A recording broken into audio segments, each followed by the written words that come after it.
Okay, well, Mr. President, Senator from Oklahoma. I was listening to the previous speaker from Rhode Island, and I think it's time to clarify a few things that are said about our president. I know that right now a lot of people are believing that we're going to have a change. We have a Democrat president. A lot of decisions are being made, talk is being made, and but to show you that there's a big difference of opinion, I want to say a few things about our president, just to remind people. You know, they've forgotten what has happened. Now, I know that there's differing opinions on that, partisan opinions and all that. Right now, my very close friend from the Democrat aisle and I are going to hopefully have a vote tomorrow that will take place in the Defense Authorization Bill, the biggest bill of the year, the most significant bill of the year.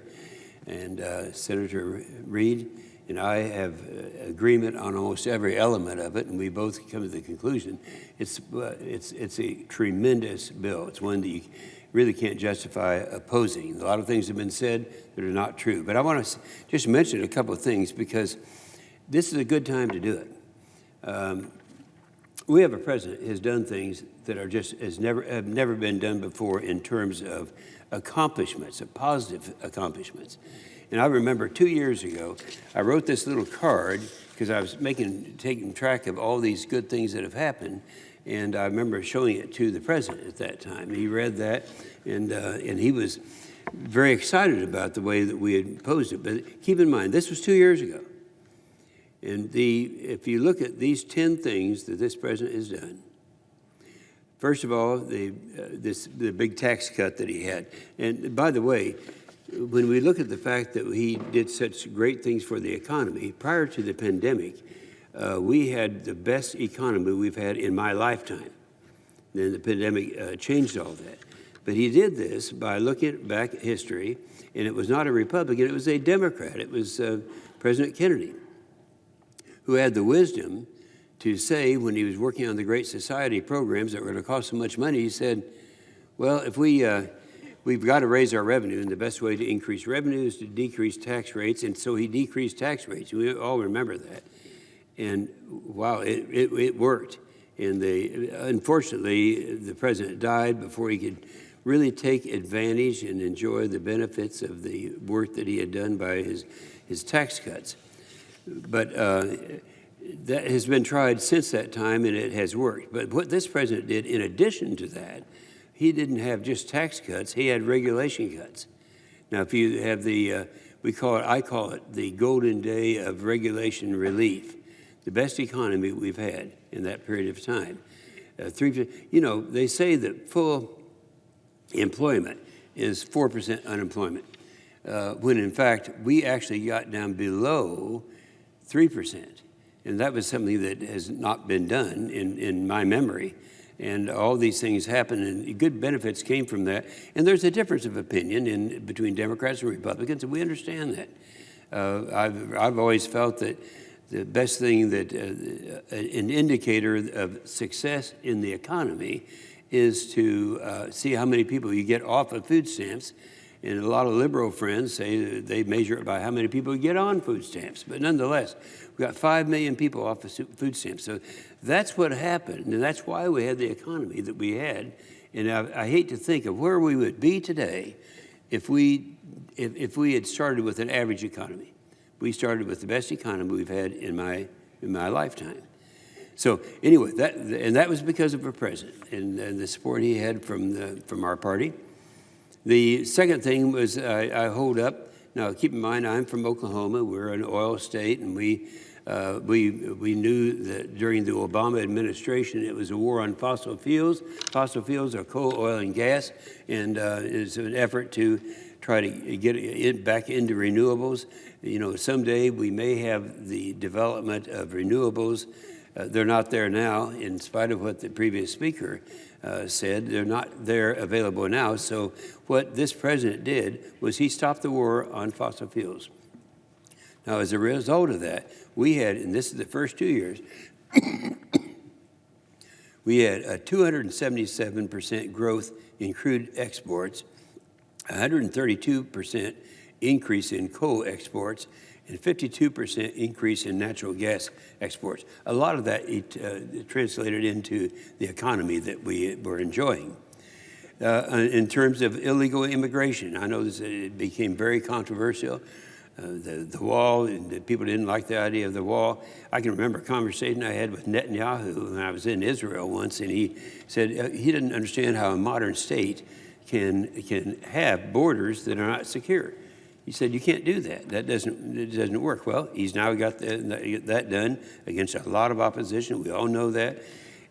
In Israel, how many presidents, every president I can think of in my career here in Washington has said we need to move the United States Embassy in Israel to Jerusalem.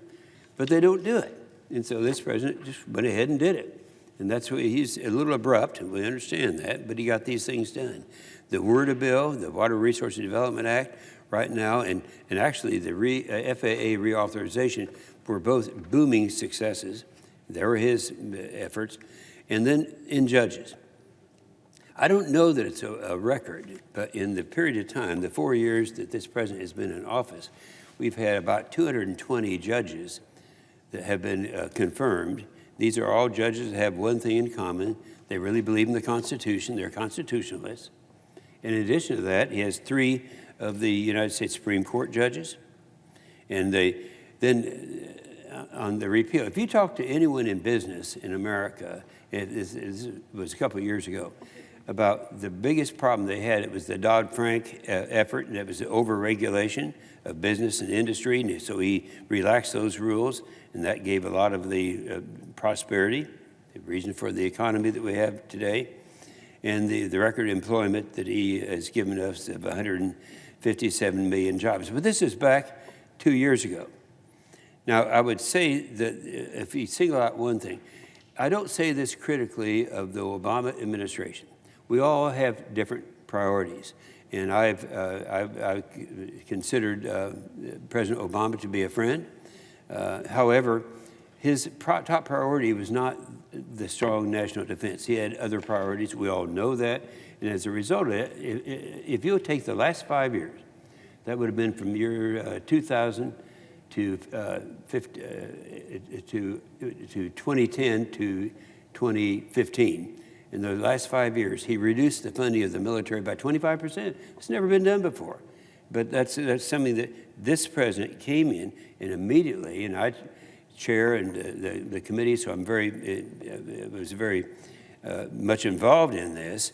But we ended up with all these things that lifting that and putting it back on in the position that it should be.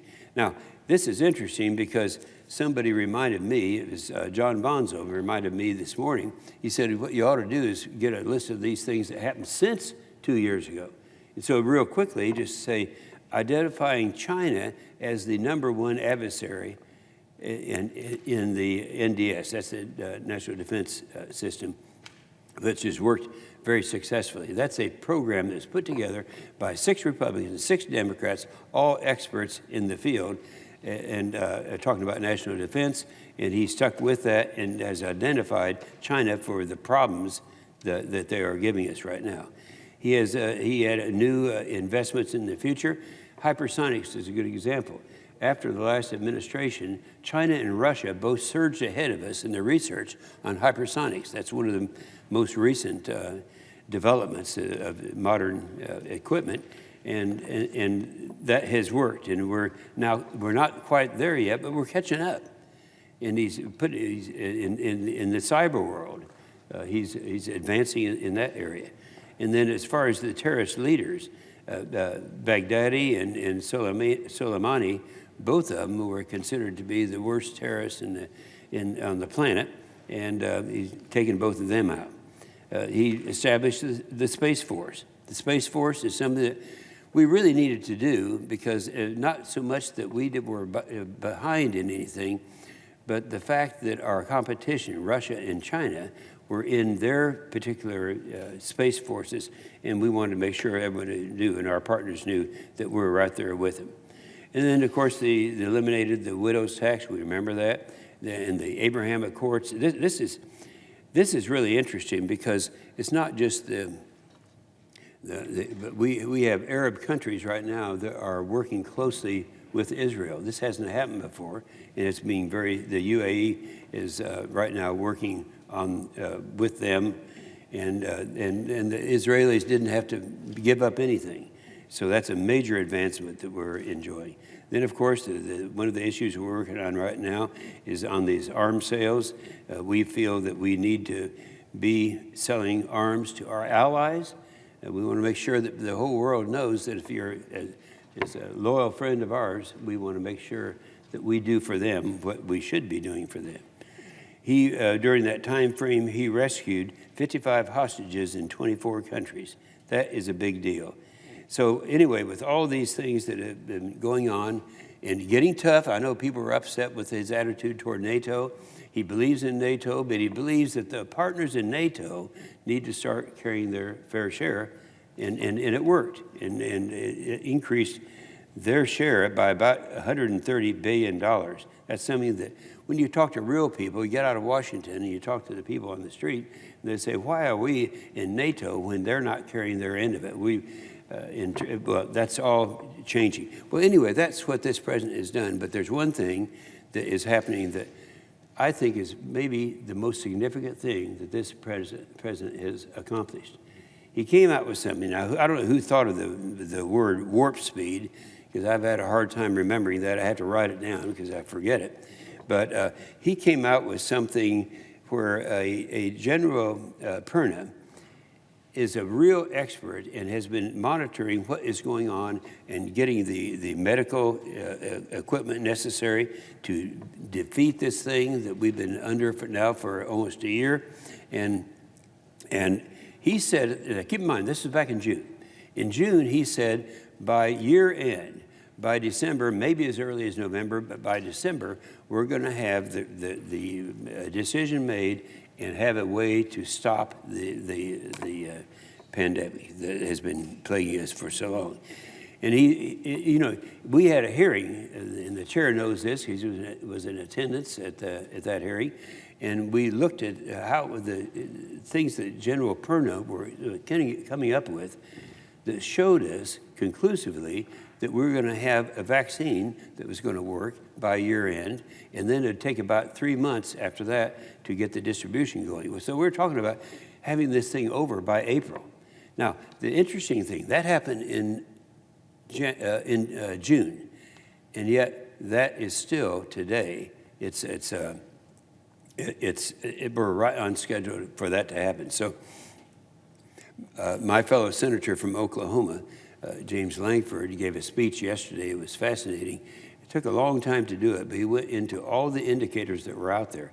And you come to the conclusion, this plague is going to be over, and we're going to be able to get back to normal, and that will be certainly good.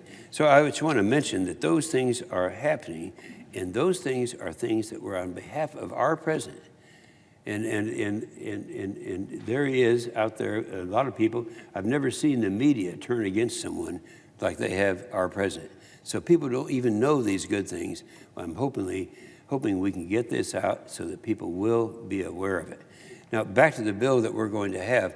I know that my partner is the ranking member on the Armed Services Committee, is going to want to be heard concerning some of the great things that we're going to be doing in that bill. I will be doing the same thing tomorrow morning to try to get out. And so this is a bill that we can all be proud of. I've never seen it misrepresented so much as this bill has been misrepresented. And with that, I'm anxious to hear my partner talking, and I will yield the floor.